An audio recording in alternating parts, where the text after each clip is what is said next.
Alright, welcome back to another video. This is probably the second video I'm going to do, but today I will be hopefully putting the actual motor in here to check clearances with the turbo, alternator, like intake, everything sort of like that, and just making sure it all kind of fits. I'll try to get the gearbox in there after I take a few things off the firewall. I'm going to remove this black matting off the firewall, probably them two bolts there that are holding the brake lines across. Might have to do something with this depending how the intake manifold sits in there. This is just power steering line, should be alright for now if I just move it out of the way. But that's about it. I'll have to take the gear shifter out of the inside as well. It's just got the auto shifter still in there, which will be in the way if I'm trying to put the gearbox up. And then swap the mounts back onto this motor and then try fit her in there. So I thought I'd jump on the inside first, just because I'm clean this morning and I don't have any real dirty hands or anything. Yeah, and the interior is like in good condition, but I have just pulled off the center console part, the auto surround. I had to pull the other one off, and all this is on YouTube already. If you want to know how to take it off, like just look up a couple other YouTube videos because there's heaps on there about it. But yeah, then you just got 4 bolts here that undoes this assembly. And yeah, I'll just undo the wire, and then that's pretty much out of there. There's just little wires clipped on the side, and that'll be out, and then I can have a hole here for my new gearbox to fit in. So that's it. So the shifter assembly's out. Dash pulled apart. The only other thing I'm gonna have to take out is this foot park brake, because I'll have to fit the clutch pedal up in there, which I'm gonna be using. I'm gonna try and use the Falcon clutch pedal assembly, just because that's what I used in my S13 and it worked perfectly. Never had a problem. When you try and chop and change these clutch master cylinders and that to work with different gearboxes, you do, like, if you don't get the right size or whatever, you come into a couple of issues, and then I don't really want issues like on the track, so I'm trying to go for the most like reliable setup, which I found was in my S13, and that thing just ran all the time, had no issues, didn't break anything, just put fuel and tires in and drove it. So I'm trying to replicate that setup. That's why you might see a few things differently to how you were doing it. You would do it. But other than that, ready to get on to the next thing. So I've just been cleaning up some of this engine bay. What I mean by that is just cleaning up a few things more now, because we're going to put the full engine in here. So the AC pump was still here, and that I just pulled the AC pump out, just got the lines and that up towards that side so I can get as much room as I possibly can. And I will be getting rid of this accelerator cable from in there as well, and I'm using the FG accelerator pedal. But other than that, she's pretty much ready to throw in just the motor, and I'll just try and test it out and see how it goes. So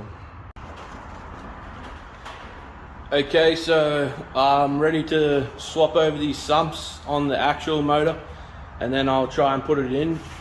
I've got the territory sump here now. It's all been nice and cleaned by a turbo wash machine. You have to run the dipstick for the territory sump. They are different, so you need the whole territory sump. The BA and BF girdle plates are the same, so they are the same as the territory sump, so you don't need to change them over. But you will have to run the territory dipstick for the, and you need to like the all-wheel drive one, not the rear-wheel drive territory one. You have to have the all-wheel drive one, which is, this is the all-wheel drive Sump. So I'll set this up and for a little time lapse of me just replacing this Sump, I suppose, and then we'll get into throwing it in and have a look at how it sits in there. But I do have to clean off the, I did just seal this up because I had no gasket for it at the moment, like even around the half moon there, and the engine was sitting here for a fair bit, so I didn't want to not seal it up, so we'll have to clean all that off in the process, but it is what it is. And yeah, we'll get to it.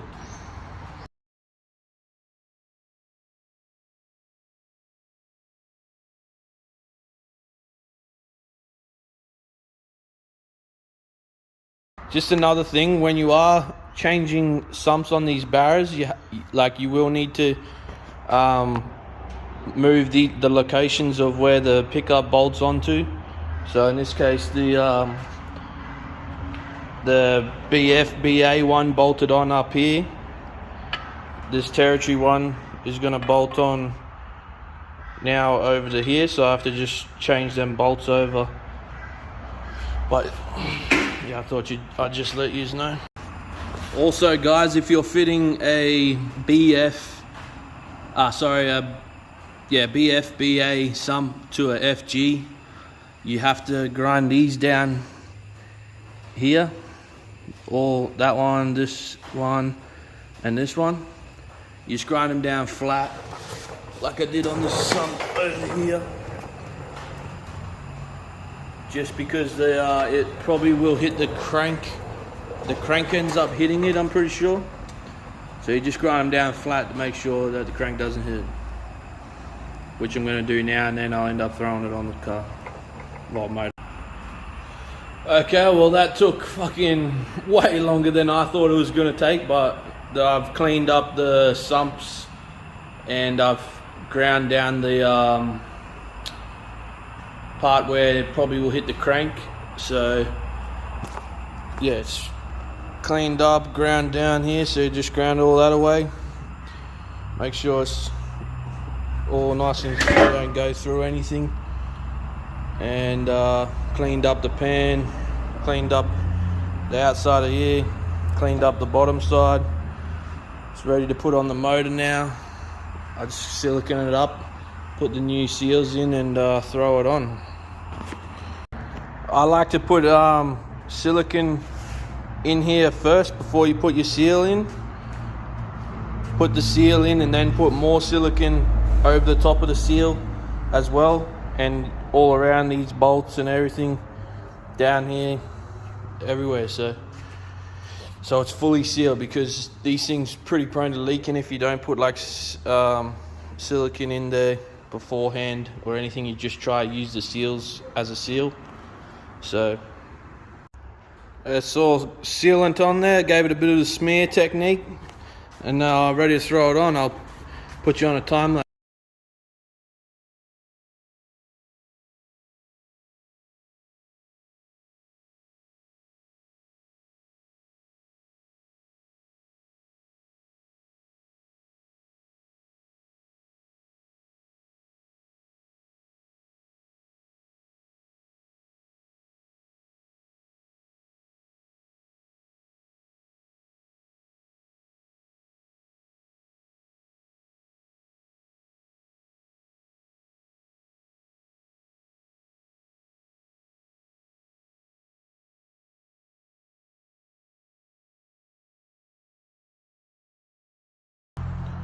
Okay, make sure that when you actually are bolting the sump down, get all the bolts ready and everything, make sure they all fit, because I don't know if you can see in the time lapse, I had a bit of a problem with the front two bolts, because I have the FG bolts for the FG sump, not the BABF bolts, I suppose. So the FG ones wouldn't fit in the front two and the back two.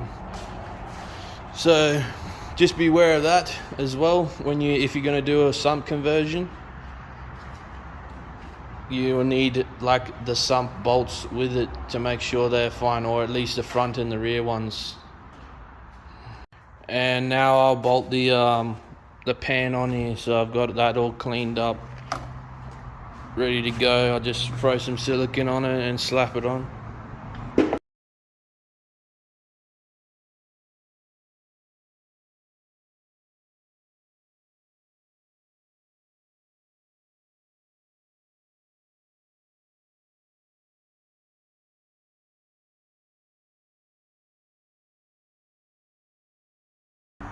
Okay, Sump's on. Ready to go in the car. Test fit. Man, this thing's heavy to lift around, I tell you that. By yourself. Jesus. So the barra's on the friggin' crane now, it's ready to go in.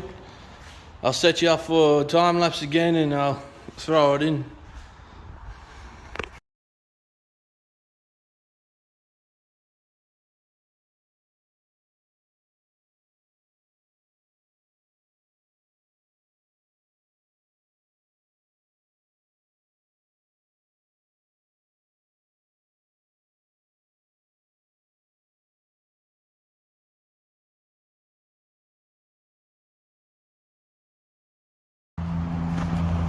Okay, so the barra is in the car now. It's gone in quite good. Like it took a little bit to get it over the radiator support and that, but after that, dropped in the mounts. Everything's just pretty clear of everything.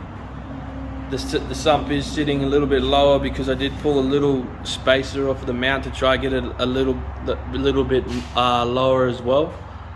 Off of the engine mount, there was like a little metal bracket there that you could pull off and just have the engine mount there by itself.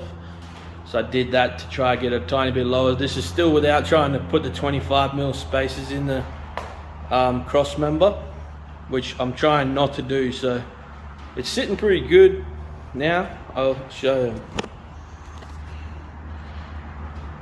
So this is it in there. The turbo is clear. I'm just running the small standard turbo because I'm only going for like 450 horsepower, like E85. This clears the AC just, which is good because I'm trying to run the AC again because I live in fucking Brisbane and it's hot as.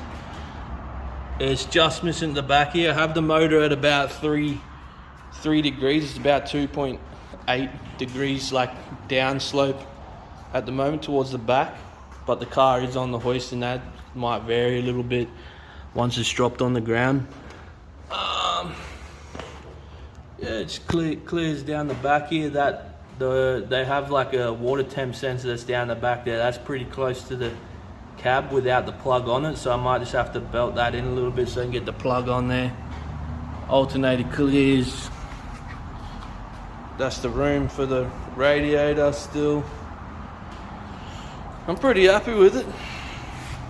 Like this guy's mounts, the KE conversion mounts are pretty good for JZX100 and 100. I'll give him that. I don't even reckon I might even have to belt the firewall at all. Like the firewall's probably like just enough to fit it, but if you want a bit of clearance, you probably just give it a little bit of a love tap, you know what I mean? But yeah, keen. That's probably going to be it for this video as well. Just done a lot today. Putting that sump on and washing it, cleaning all the old goop off it. I had to bang out a few dents as well, and I gave it a little paint job, sealed it all up. It's all on there for good now. Besides, if we have to just pull the metal pan off and like move that up if it's sitting too low. But other than that, like, comment, and subscribe, and I'll see you in the next one. Catch you later, Simon.